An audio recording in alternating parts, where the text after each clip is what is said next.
Hi guys, welcome back to my channel. I'm Ebony with Posh Designs on a Dime, and I'm here today to tell you that these countertops are getting ready to get a complete makeover. And here to help me today is my very, very dear friend, Tanny. Hey girl. Hello everybody. So Tanny has done epoxy so many times, and she did her countertops and they are absolutely gorgeous. I mean, it looks like something out of a showroom. And so today she is going to help us, and I just cannot wait to see how everything turns out, and I hope you guys like it. So let's get into it. So here's a quick shot of everything that you'll need for your project, but don't worry, I'll go into more detail in the video.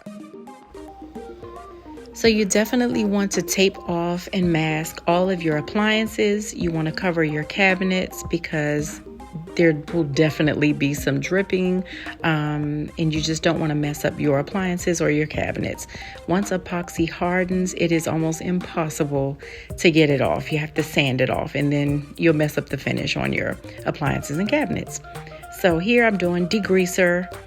You want to get all of the sticky substances when you're cooking or frying. You tend to get oil, on your cabinets and surfaces. You want to get all that off. Epoxy will definitely stick to grease. It will stick to any lumps.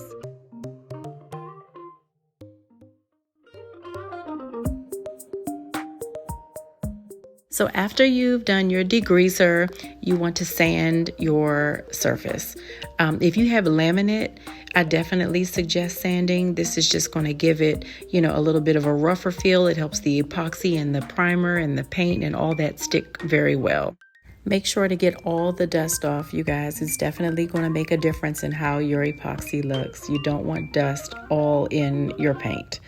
So now I'm using a bonding primer, and the bonding primer is basically just going to help the undercoat of paint to stick very well and be smooth on your countertops.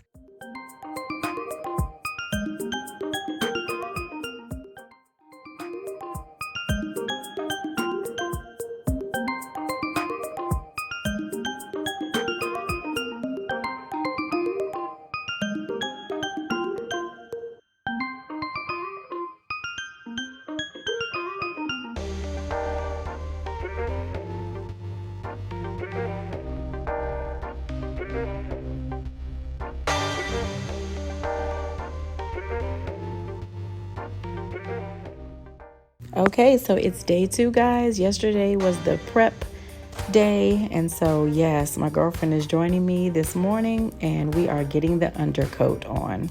The undercoat is just the basis, the foundation for the epoxy. I recommend that you use enamel paint. We used enamel paint because the latex paint tends to yellow sometimes over time, and this is just going to give you a white if you're doing white. If you're not doing white, if you're doing dark, you can do whatever kind of finish you want. Don't be lazy like me, guys. I did not take my sink out. It is recommended that you just completely remove your sink. That way, when you do your epoxy, you can just set the sink right on top of it. You don't have to tape off and try to line it up and everything like we did. But anyway, it worked out. We always work it out. Okay, so when it comes to rollers, you can use microfiber or foam rollers, but I can tell you from experience, the foam rollers seem to work better. Less fibers you got to worry about when it comes to cleanup, so it's your choice, but I would definitely recommend the foam rollers.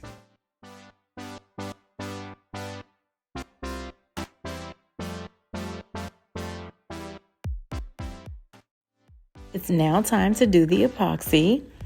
You can use whatever epoxy you want. They did not sponsor this video, but I happen to just love Stone Coat Countertops epoxy. It seems to be a good brand. It had great reviews, and yeah, you can decide for yourself. Epoxy gets very hard to stir, folks, so definitely get a drill attachment. It's a couple of bucks on Amazon, and it just makes it easier on your arms. I've heard that spray paint works better with epoxy, so that's what I'm using. I have 2 different shades of gray, a lighter shade and a darker shade, and it's going to be mixed in a little cup and poured onto the countertop to make my veins.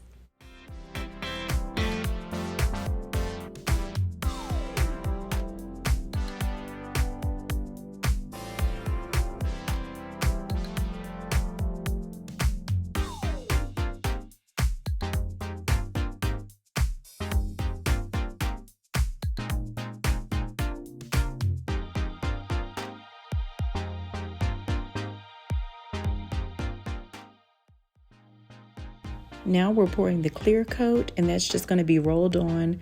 Again, I'm using a microfiber roller, but we learned on day 3 that the foam roller worked better. And here's the first vein. And so you have a paintbrush and a heat gun. The heat gun is going to be used to spread out your veins. The closer you get down on the vein, the more you're going to see it expand.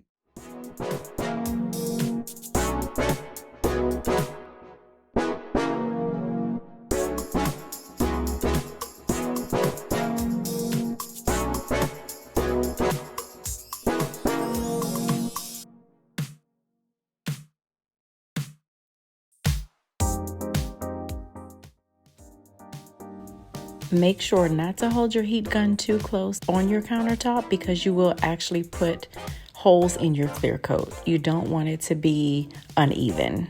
So you just want to hold it, I'm going to say maybe a couple inches away from the countertop so that you're spreading out your color.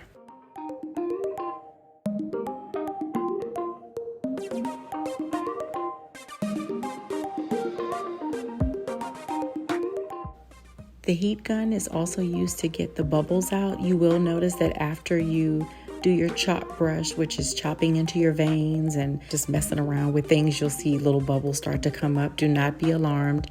The heat gun, if you hold it about a couple inches away from the countertop and just do it in a circular motion or an up and down motion, you'll see those bubbles start to pop.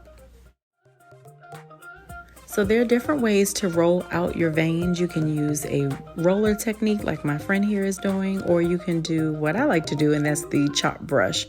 You just take your brush and you just kind of chop over top of it, and then you use your heat gun. Either way, you're going to get a perfect vein and you'll have a one-of-a-kind countertop.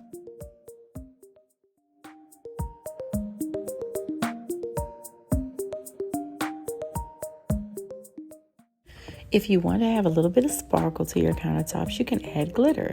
And so that's what we're doing. As you can see, you probably see it flying around. It just gives it a really nice shimmer.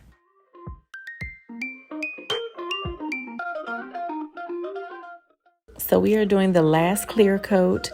The more clear coat you use, meaning if you put it on, wait an hour or 24 hours, do another clear coat. The more clear coat you use, the more seal that you will get, the thicker your epoxy will be, and it'll be more lasting. We did 2 coats and I'm more than satisfied with how it turned out. As you can see, I'm taking the tape off. You want to take your tape off before your epoxy completely dries. If not, you've got a mess on your hands. Like literally the tape will dry with the epoxy, and then you have to use an X-Acto knife to get it off.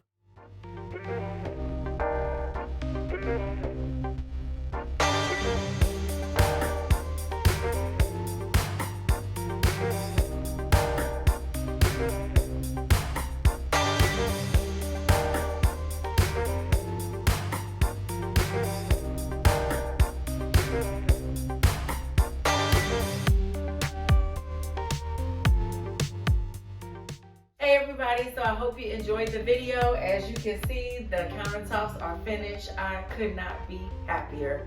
Thank you, Tanny, so much for helping me out with this. It was a lot of fun, and I'm looking forward to my next project. I hope you guys like it. Make sure you like and subscribe to my channel, and stay tuned for more videos. Bye.